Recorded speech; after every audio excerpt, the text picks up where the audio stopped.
Assalamualaikum warahmatullahi wabarakatuh. Kembali lagi dengan saya Billy Fatullah di YouTube SMA 16, kembali di channel SMA 16 Podcast. Oke. Kali ini saya kedatangan bintang tamu yang luar biasa, spesial sekali. Ini salah satu pakar sejarah di SMA 16. Amin. Amin. Semoga menjadi pakar sejarah nanti Pak ya. Amin. Dan sekarang pun ilmunya sudah mantap lah pokoknya.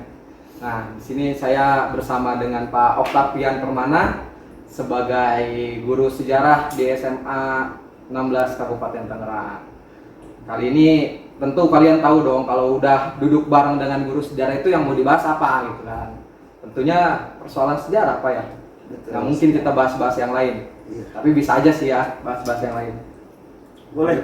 Boleh ya? Apa aja itu yang boleh Pak? Boleh, setidaknya kalau pembahasan itu bisa menjadi edukasi bagi Kita semua. Baik.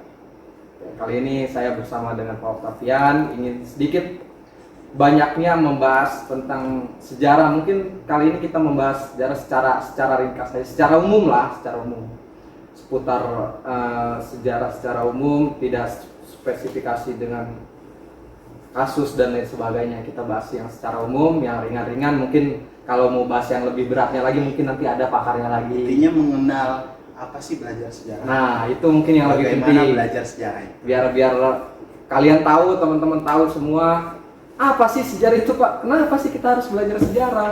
Apa sih tujuannya belajar sejarah itu? Oke. Sejarah itu kan banyak orang bilang katanya, bosan belajar sejarah, gitu-gitu aja. Banyak yang bilang seperti itu Pak. Nah, di sini saya ingin menghilangkan stigma-stigma itu Pak.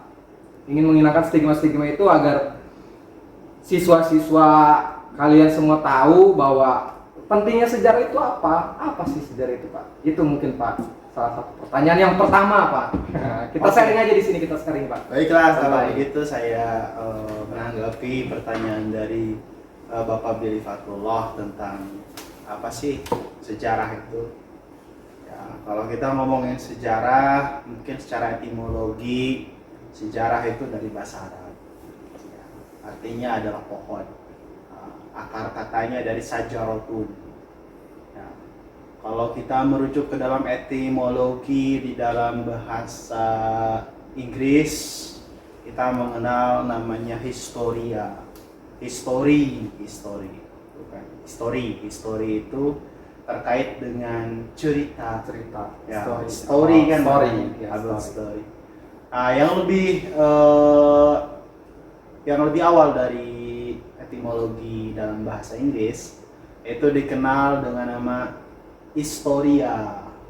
Historia itu adalah bahwa pengetahuan ya, yang tersusun secara sistematis. Nah, itu pengetahuan tentang kisah-kisah di masa lalu.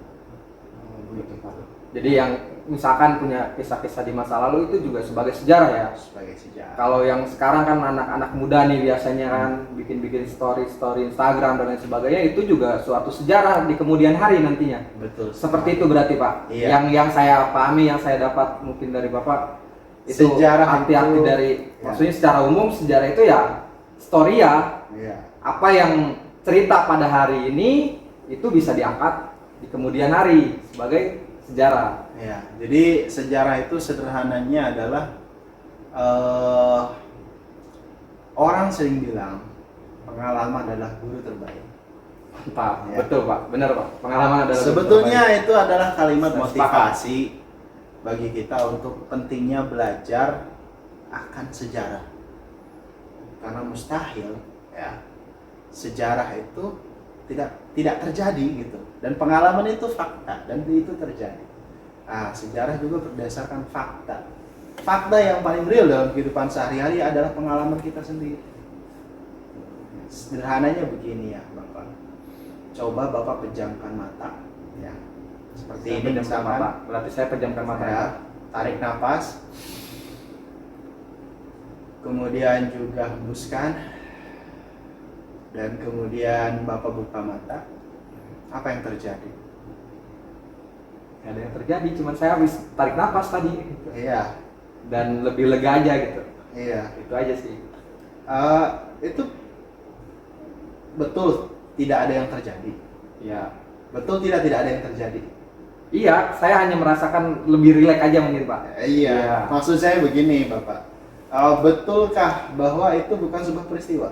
Peristiwa. Iya. Dan itu terjadi kan? Terjadi. Dan yang melakukannya itu ya kalau tidak saya Bapak. Betul. Ya kan? Pelakunya Bapak. Ya oke, pelakunya Bapak. Dan Bapak melihat saya melakukan itu. Betul. Berapa waktu yang terlewat? Sekian detik lah. Ada pelakunya saya, ada saksinya Bapak. Iya. Dan kameramen. Dan kameramen saksinya Iya, kan saksinya. begitu. Nah, peristiwa itu berarti real kan? Faktual kan? Real. Itulah sejarah. Itulah sejarah. Jadi sesimpel itu teman-teman untuk memaknai sejarah. Maksudnya apa yang dilakukan itu bisa jadi sejarah. Nah, timbul suatu pertanyaan Pak dalam benak saya sekarang dengan sikap yang seperti tadi lah maksudnya. Dengan apa yang udah kita lakukan tadi. Ketika kita melakukan hal itu tapi tidak ada saksi dan tidak ada kita sebagai pelakunya sendiri dan tidak ada saksi, apakah itu bisa? Kan Sebut makanya dengan kita sejarah. bilang bahwa yang mengetahui peristiwa itu ya, sebetulnya kalau kita ngomongin soal cerita sejarah di dunia ini ya, dari mulai zaman Nabi Adam sampai dengan zaman sekarang ya, zaman akhir zaman katanya. Dalam peristiwa-peristiwa penting itu ada nggak kita di situ? Dalam peristiwa penting Ya dari zaman Nabi Adam lah mungkin diceritakan Tidak ada, dalam kitab suci. tidak ada Pak. Tidak ada. Yang ada kita di situ itu apa? Yang kita ada saat itu kita nggak ada. Kita Yang kita ada dalam cerita masa lalu itu yang gimana? Yang kita lakukan. yang kita lakukan. Iya. Jadi sejarah itu adalah apa yang kita alami sendiri, sebetulnya itu yang paling real. Berarti simpelnya begini Pak ya. Apa yang kita rasakan sekarang, apa yang kita lakukan sekarang itu pun hasil dari sejarah di masa lalu. Walaupun itu disebut sebagai experience atau pengalaman. Nah, misalkan begini, tidak ada saksinya. Ya sudah, itu adalah pengalaman Anda sendiri untuk diri Anda sendiri. Oh gitu. Tapi yang paling penting kan bukan apa Anda melakukan apa, tapi Anda belajar apa dari melakukan apa. Gitu. Jadi apa yang kita dapat, apa yang kita lakukan, ketika emang itu kita lakukan dengan sendirinya, itu menjadi sejarah untuk diri kita sendiri. Nah, apakah yang kita lakukan itu adalah hal yang baik, ya, ataukah kita mengalami pengalaman yang kurang baik atau pengalaman yang buruk? Nah, sebaik-baik manusia adalah bisa manajemen semua pengalaman itu ya. Kemudian menyaring dan mengkoreksi ya, mengambil sisi-sisi yang baik ya, misalkan hari ini kita harus lebih baik dari diri kita hari kemarin, besok kita harus lebih baik dari diri kita hari ini, kualitas kita harus terus tumbuh meningkat menjadi manusia yang Pastinya terus meningkat ya. menjadi manusia yang semakin baik, semakin baik, semakin baik, semakin baik, dan semakin baik. Maka itu mustahil terjadi kalau kita nggak punya kesadaran. Ya. Dan kesadaran itu dibangun dari sejauh mana kita mampu merefleksikan diri kita terhadap pengalaman-pengalaman yang kita alami. Disitulah sejarah itu penting untuk sebetulnya walaupun kita tidak belajar sejarah secara teoritis, ya, manusia itu terlibat dalam sejarah dan harus bisa menggunakan sejarah. Itu Pak, yang kadang tanpa disadari orang-orang sekarang itu kita semualah, jangan orang lain ya, kita aja lah, maksudnya kita tanpa kita sadari gitu ya. Sebetulnya kehidupan kita sehari-hari, apa yang kita lakukan pun itu adalah untuk sejarah untuk diri kita sendiri. untuk diri kita sendiri, tapi tanpa disadari oleh kita dan yang lainnya mungkin seperti itu. Makanya masih timbul stigma yang sejarah itu pembelajaran yang kuno, pembelajaran yang monoton, cerita, cuman bisa ngedengerin, banyak nulis ini segala macam. Nah, yang ingin saya tanyakan kepada Bapak saat ini, untuk menghilangkan stigma-stigma itu gimana Pak? maksudnya Bapak pun yang sekarang sebagai guru sejarah, pelaku sejarah, ya apa pelaku sejarah sama aja, saya juga pelaku sejarah Pak ya. Iya, pada dasarnya Seperti itu ya pada dasarnya. Maksudnya sebagai guru sejarah, apa yang membuat Bapak hobi sampai Bapak ngambil kuliah jurusan sejarah sampai sekarang jadi guru sejarah? Apa itu? Oke, kalau kita bicara soal sharing, ini kan berarti Sharing. saya dituntut untuk sharing pengalaman. Iya betul, pengalaman. Agar Termasuk- teman-teman termotivasi Pak, Nah. kalau belajar sejarah itu tidak menjenuhkan itu. Gitu. Ya, kalau menjenuhkan ataupun tidak itu adalah perspektif masing-masing. Ya, saya kembalikan pada perspektif masing-masing dan minat masing-masing yang nggak bisa dipaksakan. Betul. Nggak bisa dipaksakan. Tapi idealnya begini, nanti ya pastinya siapapun dalam kehidupannya akan menemukan satu titik ketika dia merenung ya, dalam ruangannya sendiri di depan cermin, kemudian bertanya tentang siapakah saya? Oh, kok kenapa saya melakukan hal ini ya Meditasi kemarin? mungkin gitu. Seperti meditasi seperti itu. Dan itu saya kira bagi siapapun ya bukan cuma meditasi, itu muhasabah. Oh, masa Muhasabah diri. Ya, muhasabah diri. menintrospeksikan diri ya. Iya, dalam proses introspeksi diri. Ya itulah, saya kira kita akan Mengetahui. mencoba untuk pikiran sadar kita itu untuk mengambil kembali pengalaman-pengalaman yang bisa jadi tersimpan dalam benak kita, dan kemudian kita bertanya, oh mungkin dulu saya pernah melakukan kesalahan. Nah itu sebetulnya yang paling sederhananya. Jadi disukai atau tidak, dipungkiri ataupun tidak, siapapun biasanya dalam kehidupan itu akan mengalami hal demikian. Itu. Kemudian begini, kalau mungkin saya bercerita tentang pengalaman saya. Silakan Pak. Ya. Gak apa-apa Pak, santai Ini aja. juga bagian dari muhasabah diri.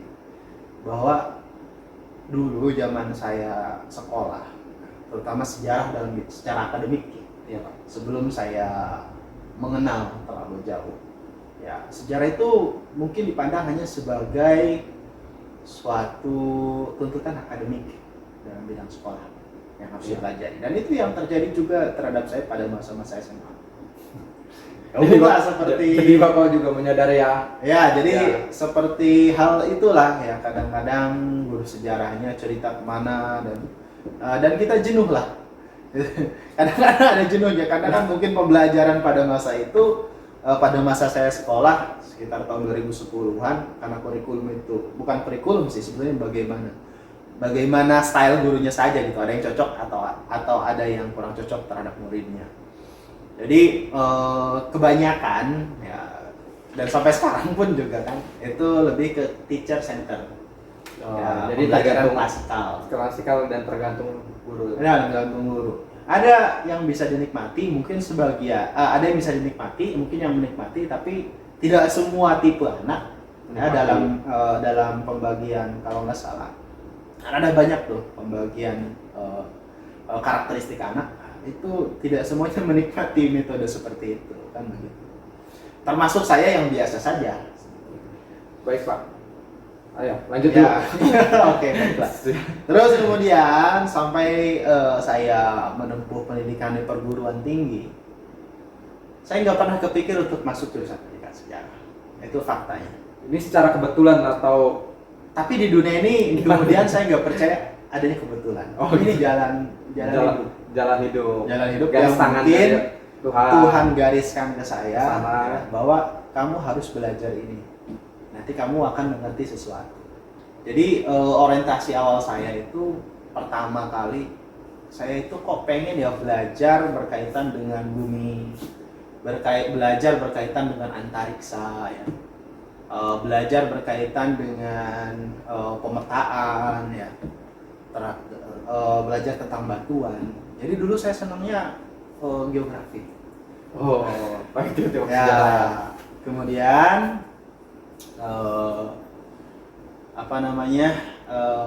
kalau nggak geografi, waktu itu saya senang dengan bintang-bintang. Waduh. Ya. Romantis juga Bapak berarti Ya. ya. Senang dengan bintang-bintang. Saya senang kayaknya belajar astronomi deh. Waduh, ya kan gitu. Tapi lumayan itu ya, kalau belajar astronomi ya, mendalaminya ya Pak. Iya, luar biasa Luar sekali. biasa ya. Kenapa Tapi- nggak kesana Pak? Kenapa nggak kesana? Nah ini tapinya kenapa? Tapinya itu adalah karena ketika itu saya mungkin lebih kepada tipe orang yang waktu lulus SMA itu agak males-malesan. Oh gitu. Jadi kehilangan kesempatan untuk ikut tes di perguruan tinggi. Nah, karena orang tua mungkin sudah siap, dana dan sebagainya, daripada nggak kuliah, ya. Ceritanya saya kerja dulu tuh, Oh gitu. 3 bulan. Jadi- Saya kerja di pabrik Jadi kaleng. pengalaman Pak Pian nih ya sebagai kenapa tiba-tiba nggak gujuk-gujuk jadi guru sejarah gitu ya. Awalnya astronomi dulu yang dihobikan ya. Ya, sama geografi dulu. Nah, jadi sempat kerja dulu tuh lulus SMA itu 3 bulan ceritanya. Kerja nggak kuat ternyata. Ya, kerja di pabrik. Saya kira saya kerja di pabrik itu, mohon maaf ya, tiap hari rutinitas yang dikerjakan itu aja.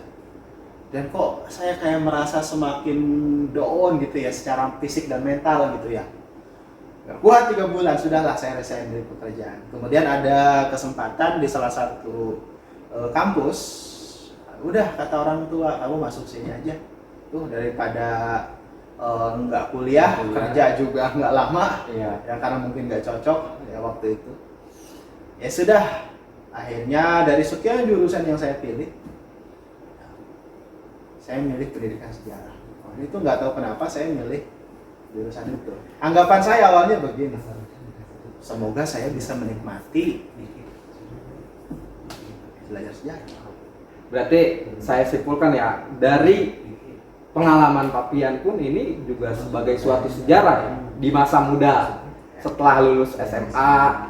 Bapak mencari kerja dulu, kerja 3 bulan sampai ini kan bisa diceritakan kepada kalian sekarang, yaitu adalah bentuk sejarah.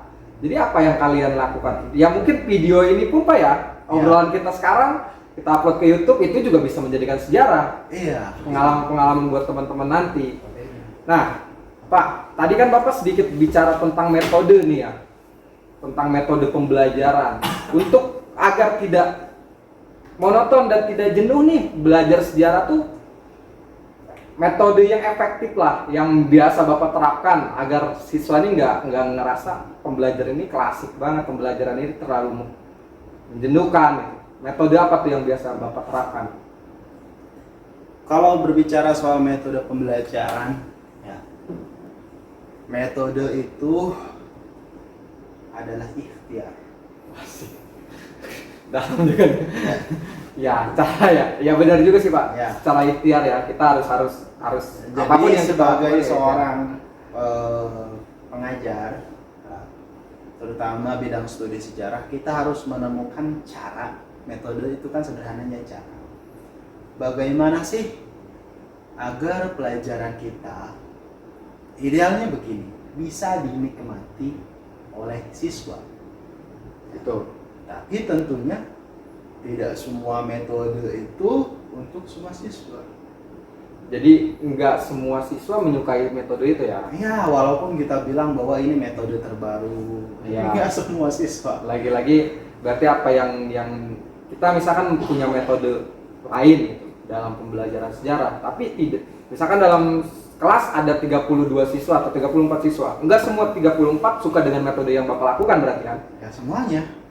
Misalkan saya menggunakan coba metode belajar berorientasi kepada siswa, tapi ternyata Pak, saya kurang paham karena banyak materi yang menurut saya terlewat.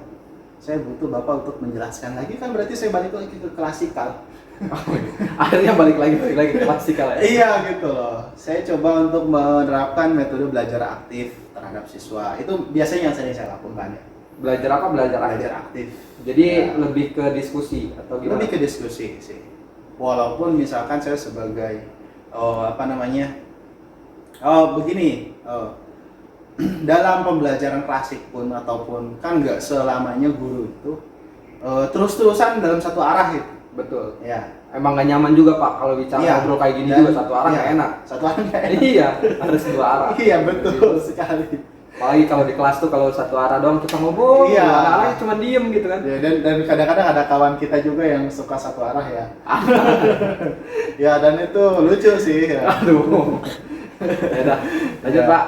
Ya, biasa bukan dalam kadang-kadang kalau kita lagi bergaul atau lagi hangout, bahasa kerennya kan gitu.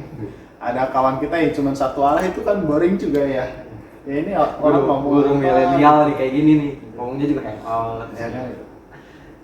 Nah, sebagaimanapun dan dengan cara apapun pembelajaran itu dilakukan, harus ada interaksi dengan siswa. Itu yang bikin belajar, feedback. Berarti gini loh ya, kalau menurut saya ya, menurut pandangan saya gitu, metode apapun yang digunakan dalam pembelajaran apapun, saya bilang ya, bukan hanya sejarah. Kalau menurut saya ya, ketika memang metode itu tidak bisa diterima oleh siswa, iya, cuma dong, gitu. Berarti alangkah baiknya, berarti kita yang harus bisa beradaptasi dengan siswa, Menciptakan suasana, membawa suasana itu terhadap siswa dengan cara apapun, dengan karakter siswa yang berbeda-beda ya. Dengan apalagi guru dituntut harus bisa mengkondisikan dirinya menghadapi karakter siswa yang berbeda-beda ini. Dan kadang-kadang nggak cukup untuk satu metode. Betul Pak. Gitu. Jadi cuman yang pembelajaran 45 menit dalam 1 jam, 45 menit, Apalagi pada masa pandemi sekarang. Cuma 20 Sekalipun menit PTM ya. sekali benar-benar. Tempo hari kita melaksanakan PTM dalam waktu 20 menit. Itu kurang banget Pak ya. Bagaimana cara kita mengkondisikan pembelajaran materi dan kondisi di kelas itu ya baru juga istilahnya begini, baru juga kita pembukaan Salam. atau mereview materi yang sebelumnya, Tiba-tiba bel lagi. sudah bel lagi. Bagaimana ya gitu. Tapi saya kira begini, apapun ya kondisinya, pembelajaran itu menurut saya kuncinya ya, dengan metode apapun ya, karena bukan cuma satu metode yang digunakan oleh seorang guru, ada banyak metode. Intinya tujuannya cuma satu, ingin agar siswa itu bisa menikmati pembelajarannya dan mendapatkan hasil dan prestasi yang disyaratkan di dalam kompetensi kan gitu. Mencapai kompetensi ini kan output, mencapai kompetensi yang ditargetkan dalam kurikulum dan juga yang diharapkan dalam pembelajaran tersebut ya. Tapi lebih daripada itu kan maknanya adalah siswa ini secara nyaman, secara sadar dan menikmati betul proses belajar. Dan itu makanya kuncinya adalah dengan cara metode apapun wajib harus ada feedback dari siswa. Itu yang butuh kerja keras. Ya, berarti secara tidak langsung guru di sini dituntut untuk lebih kreatif. Ya, menciptakan metode media. Bukan metode yang maksudnya kita tahulah secara teori banyak. Kalau metode itu banyak. Secara teori, prinsip metode belajar A, juga banyak prinsip dan sebagainya. Teori belajar juga banyak. Tapi untuk menarik minat dan rasa nyaman siswa ketika belajar, berarti kan kita harus menciptakan secara kreatif. Guru itu harus kreatif untuk menciptakan metode itu agar siswa memberikan feedback juga kepada kita. Iya, feedback biar dua arah ya segala pembelajarannya. Jadi kita tidak cuma satu arah pada siswa. Ya. Apa sih kira-kira indikator bahwa siswa itu menikmati? Dia mampu mengumumkakan gagasannya, menanyakan apa yang dia tidak paham dan dia tertarik untuk mengetahui lebih jauh. Iya betul Pak. Ya. Emang ketika dia sudah rileks, sudah nyaman dengan pembelajaran itu, dia akan, saya rasa sih bukan karena dia nggak menguasai materi atau apa. Ya. Kalau dia udah nyaman dan dia misalkan udah tahu setelah mana yang ketika dia bisa berkembang. Dia berkembang, dia tanyakan, itu pasti lebih nyaman untuk mereka. Itulah yang langka itu saya kira situasi seperti itu. Berarti teman-teman saya simpulkan ya, pembelajaran sejarah metode-metode yang ada tuh yang secara teori tidak semerta-merta itu digunakan dan akan lebih efektif, tidak seperti itu ya. Berarti guru sejarah pun, maksudnya guru apapun itu harus bisa menciptakan metode, harus bisa harus bisa menciptakan media pembelajaran dan lain sebagainya secara menarik agar siswa lebih nyaman untuk belajar. Nah, lalu selanjutnya Pak, dengan kondisi pandemi seperti ini, dengan pembelajaran yang tadi Bapak bilang cuma 20 menit kan Pak, lumayan tuh kan. Ya. Lumayan pendek. Tapi 20 menit kalau dengan PTM yang baru buka Bapak udah bel lagi gitu. Itu gimana tuh cara Bapak untuk agar siswa ini bisa menerima apa yang Bapak berikan? Mungkin ya saya berpikir begini, belajar itu bukan cuma di sekolah. Betul, Ya. saya sepakat itu Pak. Dan saya terbuka bagi siapapun murid ya, selama itu tentang pelajaran itu boleh Anda ya bertanya dalam waktu apapun, dimanapun dan kapanpun, selama itu tentang pembelajaran, selama itu tentang pelajaran, begitu. Dan saya senang tuh bikin grup diskusi, misalkan grup WA, siapa nih, kita ngebahas apa nih, ya ini gimana nih kondisinya sekarang, misalkan kita kaitkan dengan peristiwa kontemporer ya ini terjadi krisis di Laut Cina Selatan. Itu ada kaitannya dengan apa? Kaitannya dengan deklarasi Juanda, Pak. Bagaimana sih deklarasi Juanda itu berkaitan dengan Laut Cina Selatan? Ya karena kan kita kan punya konsensus tentang batas laut. Mereka merespon itu Pak.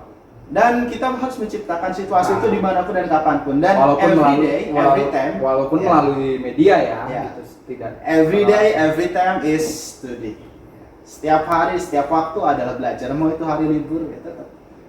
Intinya selama Anda mau tertarik untuk belajar sejarah, selama itu saya ada di situ. Jadi nih teman-teman, apalagi khususnya SMA 16 yang mau bertanya soal sejarah atau ingin berdiskusi tentang sejarah, silakan datangi jangan sungkan. Silakan datangi Pak Octavian. Biasanya adanya di ruang guru atau mungkin sekolah-sekolah lain yang ingin berdiskusi dengan Pak Octavian. Mungkin bisa DM, nanti ada ininya, Instagramnya di deskripsi. Bisa DM, diskusi-diskusi.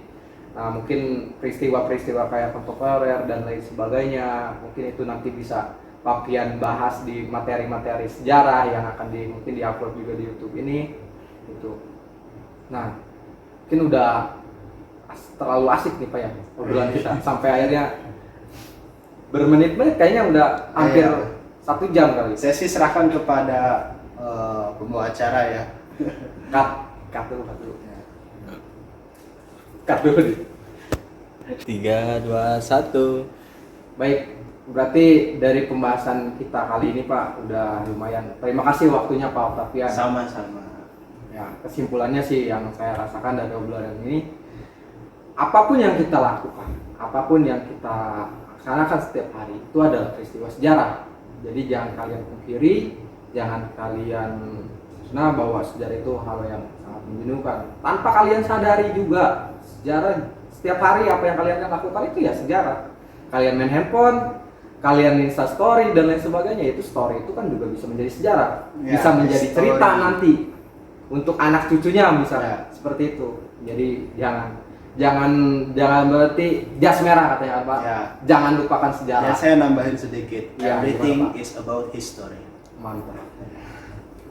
Oke, mungkin itu dari kita. Semoga diskusi kali ini bisa bermanfaat buat teman-teman semua.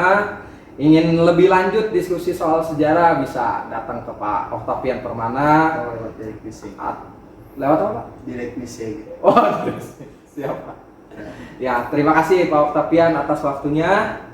Mungkin itu aja yang bisa kita sampaikan, semoga bermanfaat. Dan apa yang kita bicarakan kali ini bukan semerta-merta itu suatu kebenaran. Apapun yang sekiranya ada yang janggal, ada yang kalian ingin berpendapat dan lain sebagainya, silahkan di kolom komentar. Ramein tuh komentar. Oke? Dan jangan lupa subscribe, like, komen, dan nyalain loncengnya. Support terus channel SMA 16 biar kita semua semakin keren. Oke? Sekian dari saya, dari kami berdua. Sekian, wabillahi taufiq wal hidayah. Assalamualaikum warahmatullahi wabarakatuh.